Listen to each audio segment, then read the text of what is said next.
Assalamualaikum warahmatullahi wabarakatuh. Selamat pagi dan salam sejahtera buat kita semuanya.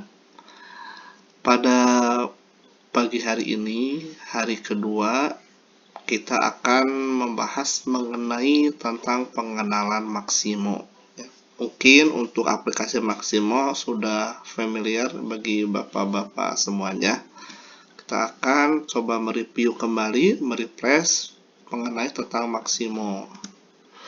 Nah, pengenalan Maximo, jadi Maximo itu adalah software aplikasi ya dari IBM yang digunakan sebagai sebuah enterprise asset management system, mengelola aset dari pengadaan hingga disposalnya ya. Jadi dari awal hingga akhir siklus aset, life cycle aset ya. Jadi ini merupakan ya software yang mendukung untuk enterprise asset management ya. Jadi enterprise asset management tracking of whole life asset cost itu untuk yang pertama improve availability and utilisasi ya. Kemudian reduce capital and operating cost. Kemudian improve ROA, return on asset.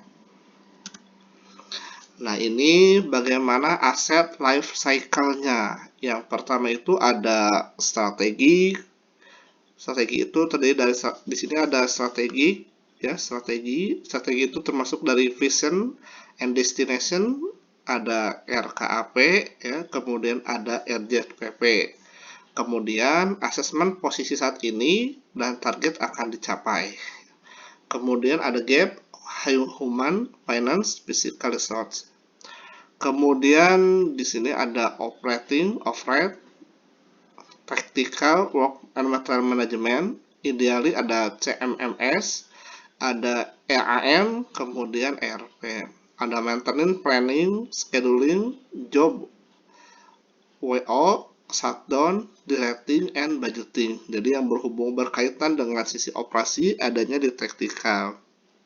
Kemudian ada continuous improvement. Jadi bagaimana untuk peningkatan berkelanjutan, ada best practice-nya, kemudian method, consumption, strong management, and hard work.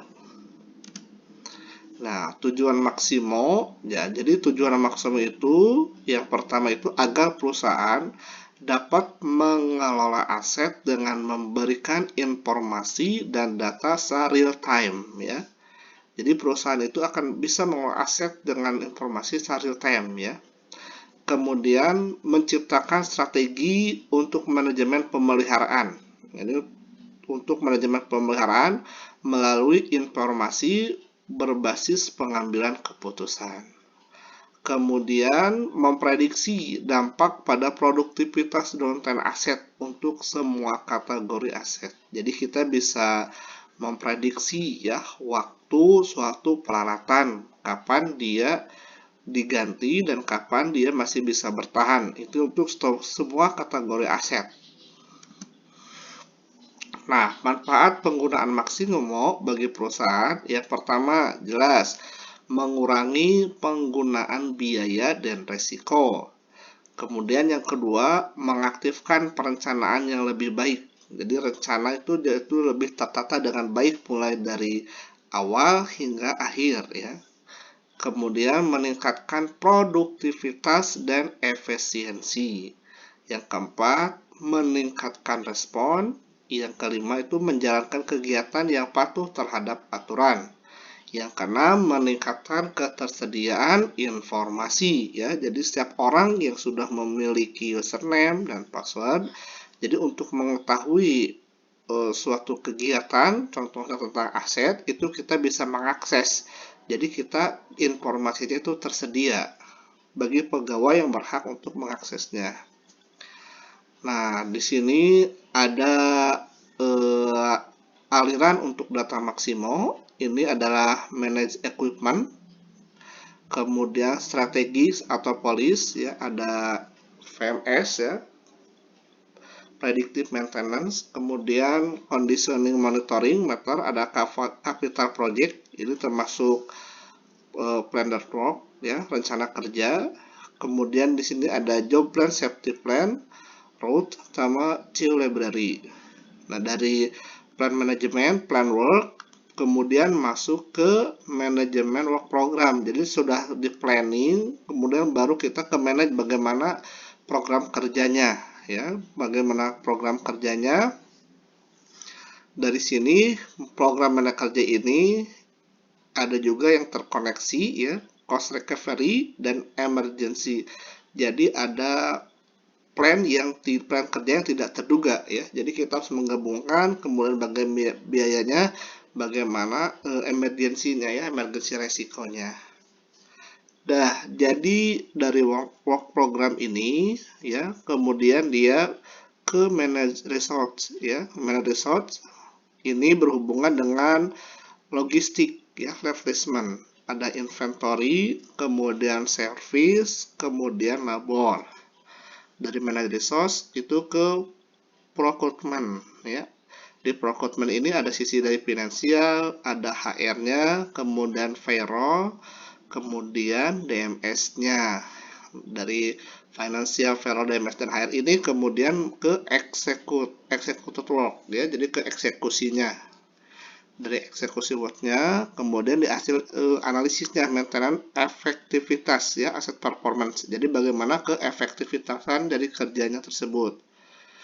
Dari executive work kemudian masuk kembali ke manage work program. Jadi bagaimana mengevaluasi program tersebut, ya, follow on work dan work programnya. Nah, dari sisi sini work manage work program, ya, ada juga yang ke work order, WO, project, schedule, dan budget, ya. Di eksekutor kemudian ke close out work, langsung ke sisi finansialnya. Ini dari, ya, aliran data di Maximo secara garis besarnya. Nah, kemudian komponen di Maximo itu ada apa aja komponennya? Ada Thin Silent, jadi web arsitektur, kemudian deployed for Oracle, SQL Server, kemudian DB2 database, kemudian performance dashboard, jadi Star Center, jadi ada mengetahui dashboardnya, Star Centernya, ada KPI grafiknya, ada listnya. Kemudian internal integration object, ya, native Oracle Financial Adapter. Kemudian workflow controller dan processor, jadi escalation of action, service level agreement, user inbox, email notifikasi, dan alert. Kemudian ada unlimited database konfigurasi, ya, ada penambahan atau pertukaran field definition, ada table, kemudian check index for optimisasi. Kemudian ada screen content, intuitive navigasi, jadi navigasi bar and toolbar, aplikasi tab, kemudian fill and fill button. Kemudian ada Maximo have online and context sensitive. Kemudian ada add-on modul, industri vertikal, dan full UTSM capability. Nah, ini Maximo aplikasi, ini modul menuju aplikasi, ya. Ada item master, kemudian inventory, kemudian showroom, purchase request for quotation, purchase order, receiving, invoice, issue, dan transfer, ya. Ini menu aplikasi yang berhubungan, ya, dengan ke proses enterprise asset management, ya, salah satunya. Nah, ini untuk aplikasi submenunya, ada apa aja submenunya? Ada asset modul, ya, asset modul. Ini ada asset record, kemudian failure code, localization, kemudian equipment register. Kemudian di submenu ada work order modul, itu ada creating work order, assignment manager, labor reporting, kemudian managing work order. Di planning modul itu sendiri terdiri dari job plan, kemudian router, kemudian show library. Di safety modul ada hazard, lockout takeout, ya, safety plan. Dari preventive maintenance submenunya ada PM record, condition monitoring. Dari research modul ada craft, ada labor records, person record, person group, dan kualifikasi. Dari processing modul ada processing dan inventory, invoice ya, purchasing order, process requisition, receive, dan request or quotation. Dari inventory modul itu subnya itu terdiri dari inventory, issue and transfer, item master ya, dan store room. Kontrak modul ada contractive, elaborate, master contract, purchasing contract, term and condition, warranty contract. Kemudian di sini ada submenu service desk modul, ada work request ya. Kemudian finance modul itu chart of account, cost management. Ini adalah submenu, mungkin bapak-bapak sudah familiar ketika berhubungan ya dengan namanya dengan pekerjaan aset manajemen ya, dengan tentang pengadaan itu di aplikasi submenu yang di Maximo ya. Ini untuk pengetahuan.